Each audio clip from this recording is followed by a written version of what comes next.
Hi friends, నేను మీ హరి. మీరు చూస్తున్నారు హరి యూట్యూబ్ ఛానల్. ఫ్రెండ్స్, ఈ వీడియోలో మనం ఆధార్లోని name, surname, date of birth, gender, ఇవి మూడు, name, date of birth, gender, ఇవి మూడు మన దగ్గర డేట్ ఆఫ్ బర్త్ ప్రూఫ్ ఉన్నా కూడా, లేదా కరెక్ట్ అయిన ప్రూఫ్ పాస్పోర్ట్ కానీ ఇలాంటి ఏది ఉన్నా కూడా అప్డేట్ చేస్తూ ఉంటే రిజెక్ట్ చేస్తున్నారు. ఎందుకు రిజెక్ట్ చేస్తున్నారు, కారణం ఏమిటి అనేది మీకు తెలియడం లేదా?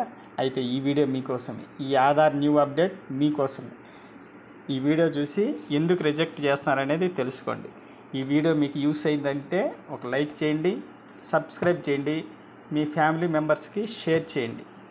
ఓకేనా? ఇంకా లేట్ చేయకుండా ఈ వీడియోలోకి వెళ్దాం.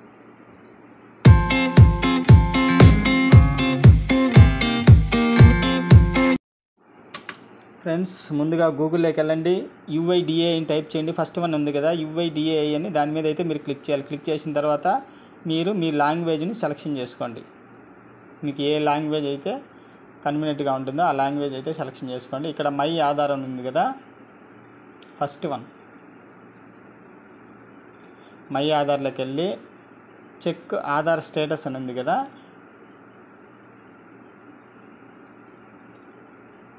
ఒక నిమిషం మళ్ళీ చూపిస్తాను చూడండి ఒకసారి. చెక్ ఆధార్ స్టేటస్, మై ఆధార్లోకి వెళ్ళి చెక్ ఆధార్ స్టేటస్ అని ఉంది కదా, దాని మీద అయితే మీరు క్లిక్ చేయాలి. క్లిక్ చేసిన తర్వాత లాగిన్ అనే పేజీ ఓపెన్ అవుతుంది. ఇక్కడ లాగిన్ మీద అయితే మీరు క్లిక్ చేయండి. క్లిక్ చేసిన తర్వాత ఇక్కడ enter Aadhaar number, enter captcha, మీరు ఎవరిదైతే అప్డేట్ చేస్తుంటే రిజెక్ట్ అవుతున్నాయో వాళ్ళ యొక్క ఆధార్ నెంబర్ ఇచ్చేసి పక్కనే ఉన్న క్యాప్చా ఎంటర్ చేసి లాగిన్ విత్ ఓటీపీ మీద అయితే మీరు క్లిక్ చేయాలి. మీరు క్లిక్ చేసిన వెంటనే ఆ ఆధార్కు లింక్ అయిన మొబైల్ నెంబర్కు ఓటీపీ వస్తుంది. ఆ ఓటీపీ ఇక్కడ ఎంటర్ చేయండి. మీరు ఏ ఆధార్ నెంబర్ ఇచ్చారో ఆ ఆధార్కు లింక్ అయిన ఫోన్ నెంబర్కి ఒక ఓటీపీ వస్తుంది. ఆ ఓటీపీ ఇక్కడ ఎంటర్ చేసి లాగిన్ మీద అయితే మీరు క్లిక్ చేయాలి. ఇది ఖచ్చితంగా వర్కౌట్ అవుతుందండి. ఎందుకు రిజెక్ట్ అవుతున్నాయి అనేది మీకు ఖచ్చితంగా తెలిసిపోతుంది. ఓకేనా?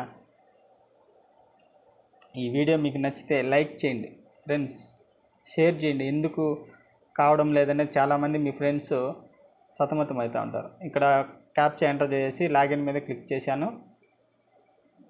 ఓటీపీ ఎంటర్ చేసి లాగిన్ మీద క్లిక్ చేశాను. క్లిక్ చేసిన తర్వాత మీకు ఇంటర్ఫేస్ ఇలా ఓపెన్ అవుతుంది. ఇక్కడ చాలా సర్వీసులు అయితే ఉంటాయి. మీరు ఏ సర్వీసులను పట్టుకోవద్దు. ఇక్కడ అడ్రస్ అప్డేట్ అని ఉంది కదా, దాని మీద అయితే మీరు క్లిక్ చేయండి, లాస్ట్ వన్. ఆ తర్వాత అప్డేట్ ఆధార్ ఆన్లైన్ ఉంది కదా, దాని మీద అయితే మీరు క్లిక్ చేయండి. కొద్దిగా కిందికి స్క్రోల్ చేసిన తర్వాత ప్రొసీడ్ టు ఆధార్ అని ఉంది కదా, దాని మీద అయితే మీరు క్లిక్ చేయాలి. క్లిక్ చేసిన తర్వాత ఇక్కడ మీకు చూపిస్తున్నా చూడండి మీ లిమిట్స్ ఎన్ని ఉన్నాయి అనేది. నేమ్ అయితే ఈ పర్సన్కి, నేను ఇప్పుడు ఆధార్ నెంబర్ ఇచ్చిన పర్సన్కి అయితే 2 టైమ్స్ అంటే 2 సార్లు అయితే మీరు అప్డేట్ చేసుకోవచ్చు. అది సర్నేమ్ కానీ, నేమ్ కానీ, స్పెల్లింగ్ మిస్టేక్స్ కానీ ఏదైనా కూడా 2 సార్లు అప్డేట్ చేసుకోవచ్చు. అదే డేట్ ఆఫ్ బర్త్ అయితే no limits. Date of birth update చేసిన ఈ పర్సన్కి రిజెక్ట్ చేస్తారు, ఎందుకంటే లిమిట్స్ లేవు. ఓకేనా? అలాగే జెండర్ మనం ఒకసారి యూజ్ చేసుకుంటాం కాబట్టి జెండర్తో మనకు అవసరం లేదు. మనకు డేట్ ఆఫ్ బర్త్, నేమ్ అంటే నేమ్ మిస్టేక్ రావచ్చు, అలాగే డేట్ ఆఫ్ బర్త్ మిస్టేక్ రావచ్చు. కాబట్టి ఇవి రెండే మనకు ఇంపార్టెంట్. కాబట్టి ఇవి లిమిట్స్ ఉన్నాయా లేవా అనేది తెలుసుకోండి. ఇప్పుడు డేట్ ఆఫ్ బర్త్లో మంత్ ఎంటర్ చేసినా అప్డేట్ పెట్టుకున్నా రిజెక్టే, ఇయర్ డేట్ ఆఫ్ బర్త్లో పెట్టుకున్నా కూడా రిజెక్టే. కాబట్టి మీరు ఇది ఉండదా లేదా అనేది ఫస్ట్ చెక్ చేసుకున్న తర్వాత మళ్ళీ అప్డేట్ పెట్టుకోండి. ఇది మళ్ళీ లిమిట్స్ ఎలా వస్తాయి అనేది నేను నెక్స్ట్ వీడియో చేస్తాను. ఆ వీడియోలో మీకు వివరంగా చెప్తాను. ఈ వీడియో మీకు బాగా నచ్చి యూస్ఫుల్ అయితే కామెంట్ చేయండి, సార్ ఇది ఎట్లా చేసుకోవాలని. నేను ఖచ్చితంగా నెక్స్ట్ వీడియో చేసి చెప్తాను. ఓకేనా? అలాగే అడ్రస్ అయితే మీకు నో లిమిటెడ్ అని ఇచ్చినాడు, కానీ సంవత్సరంలో ఒకసారి చేసుకోవచ్చండి. సంవత్సరంలో ఒకసారి అయితే అడ్రస్ చేంజ్ చేసుకోవచ్చు. ఓకేనా? కాబట్టి మీకు ఏదైనా కూడా మనం అప్డేట్ చేసే ముందు ఈ లిమిట్స్ ఉన్నాయా లేవా అనేది ఒకసారి చూసుకోండి. ఈ లిమిట్స్ ఉంటేనే మీకు ఇప్పుడు వర్క్ అవుతున్నాయి, లేకపోతే వర్క్ అవ్వడం లేదు. ఇదే కొత్తగా వచ్చిన ఆధార్ అప్డేట్ అనమాట. ఓకేనా? ఈ లిమిట్స్ చూసుకొని మీరు అప్డేట్ చేసుకోండి. ఈ వీడియో మీకు నచ్చితే లైక్ చేయండి ఫ్రెండ్స్, షేర్ చేయండి మీ ఫ్రెండ్స్కి. వాళ్ళు చాలా ఇబ్బంది పడుతూ ఉంటారు కదా, మాకు ఇంకా వర్క్ కావడం లేదు, ఆధార్ అప్డేట్ కావడం లేదని. Thank you for watching friends.